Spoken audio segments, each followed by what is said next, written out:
এখন দেশেরও ভালো হয় না, নিজেদেরও ভালো হয় না, কারোই ভালো হয় না। এই রাজাকাররা 1931 সালে বহু মানুষকে হত্যা করেছে, 30 লক্ষ শহীদ মারা গেছে। আপনারা শুনতেছেন শহীদ হয়েছেন, 2 লক্ষ মা বোন শহীদ হয়েছে এই রাজাকাররা করেছে 1931 সালে।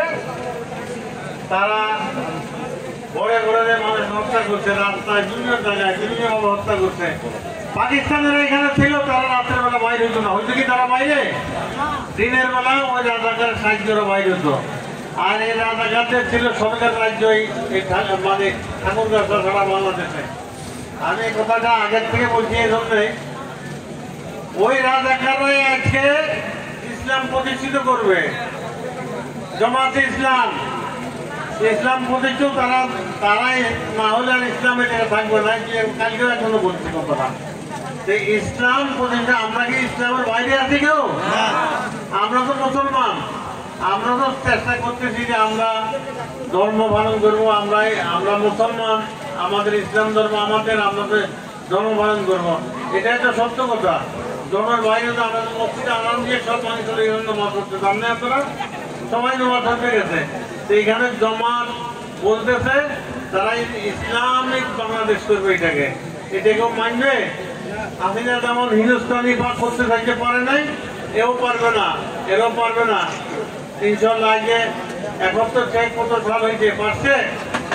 তারা শুধু কত রকমের ঘৃণ্য অপরাধী করছে তোমাদের, আপনারা এখানে আমাদের নেতৃত্ব করে নাই। 1971 সালে এই দেশের মা বোনকে দিয়ে খানা হাতে দিলে দেশ স্বাধীন থাকবে, পাকিস্তান টিকবে, পাকিস্তানের টিকাবার জন্য চেষ্টা করছে। 2 লক্ষ মা বোনের যে ইজ্জত হানিয়েছে, এটা তো জানেন আপনারা নাকি? তাইলে আজকে 2 লক্ষ মা বোনের ইজ্জত নিয়েছে, 30 লক্ষ মানুষ শহীদ হয়েছে এই জমাতের কারণে, রাজাকারদের কারণে।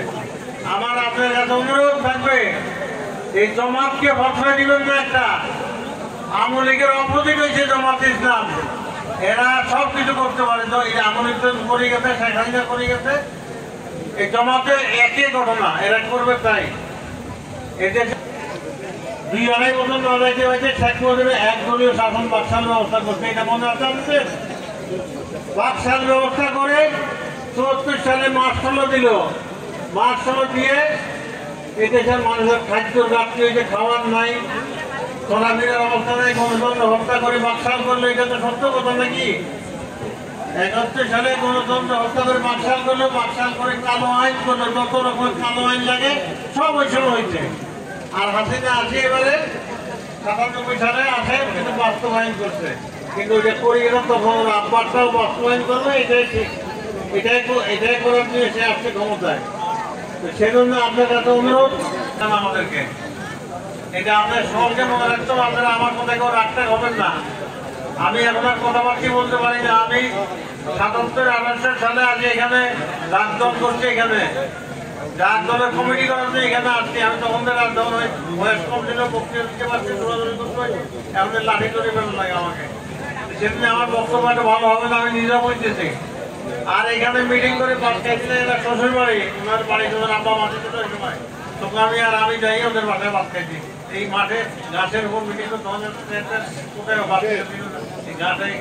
এখানে বসে এই যে স্কুল মাঠে এখানে তখন যারা ছাত্র ছিলেন না, মাস্টার তো দূরে কোনো ছাত্র ছিলেন না, ওই সময় গাছ দলের কমিটি করে খাওয়া দাওয়া করছি ওনার শ্বশুর বাড়ি। ইন্দ্র সাহেবের বাবা আমাদের নিয়ে গেছে, আমি একা আমাকে আরো দিয়ে এখন গেছিল বলতে পারলাম।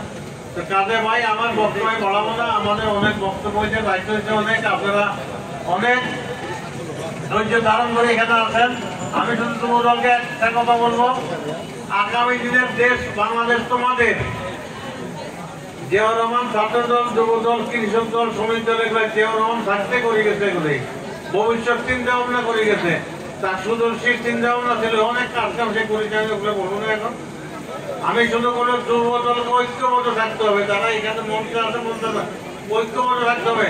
সাধারণ মানুষের যদি কিছু হয় এই যুব দলকে তাদের পাশে দাঁড়াবে। সবসময় যুব দলের কাজ হয়েছে এই এলাকার মানুষের পাশে দাঁড়ানো, বিপদে আপদে যদি কারো কিছু হয় এগুলো দেখার জন্য, কাগজ বিপদে ফেলাই দেওয়ার না। যেটা যারা বিপদে হলো তারা কোনদিন যুব দল হইতে পারে না, এটা কথা সবাইকে আমাদের মনে রাখতে হবে, আমাদের সকলকে ঐক্যবদ্ধ রাখতে হবে। আগামী দিনে একদিনে আমরা তোমাদের মতো সাধারণ কর্মী ছিলাম, এখন তাই আমাদের নেতা হিসেবে সম্মান দিচ্ছে। তো কাজে আগামী দিনের বাংলাদেশ তোমাদেরকে দলকে শক্তিশালী করতে হবে। কেউ যদি অন্যায় করে এটার প্রতিবাদ করতে হবে। সাধারণ মানুষের উপর যাতে কোনো অন্যায় অত্যাচার নির্যাতন না হয়। এই দেশের মানুষ আঘাত পার হয়ে এখানে আসছে। তারা 1971 সাল, তার আগে পাকিস্তানের শাসন, স্বাধীন হওয়ার পর একের শাসন, তারপর 17 বছর তো কি শাসন দেখতে পাইলা। এখন এগুলির কারণে অন্যায় অত্যাচারের বিরুদ্ধে মানুষ তোমাদের ভাষা নিতে হয়েছে। এই মানুষকে তোমরা ভালোবাসা দিয়ে তোমাদের সঙ্গে রাখতে হবে, দলকে শক্তিশালী করতে হবে। এখানে কোন দল আছে তারা একই কাজ করবেন, সবাই মিলে একসাথে আলোচনা করে যেটা ভালো কাজ হয় সেটা করবেন। এটা হলো আমার আপনার কাছে আসার এই আহ্বান। আমাকে নিয়ে মুক্ত আছে, আছে।